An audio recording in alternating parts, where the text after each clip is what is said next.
Apple phone வச்சிருக்கீங்களா? உங்களுக்கு ஒரு பெரிய அதிர்ச்சி காத்திருக்கு. உங்க ஃபோன்ல இனிமேல் ChatGPT மட்டும்தான் இருக்கணுமாம். ஏன் தெரியுமா? உலக பணக்காரர் ஏலான் மஸ்கின் XAI நிறுவனம் ஆப்பிள் மற்றும் OpenAI மீது நீதிமன்றத்தில் ஒரு பெரிய வழக்கு போட்டிருக்கு. இவங்க 2 பேரும் சேர்ந்து AI துறையில் புதுசா வர்ற கம்பெனிகளை வளரவிடாமல் தடுக்கறாங்கன்னு எலான் மஸ்க் குற்றம் சாட்டியிருக்கார். அதனால இவருக்கு பல கோடி ரூபாய் நஷ்டம் ஏற்பட்டிருக்குன்னு சொல்லி பில்லியன் கணக்குல இழப்பீடு கேட்டிருக்கார். ஆப்பிள் OpenAI கூட ஒரு ரகசிய ஒப்பந்தம் போட்டு அவங்க ChatGPTக்கு மட்டும் தன்னோட ஐபோன், ஐபேட்ல இடம் கொடுத்திருக்காங்களாம்.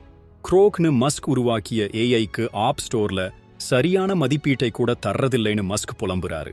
இது ஒரு விதமான ஏகபோக உரிமைன்னு சொல்றார்.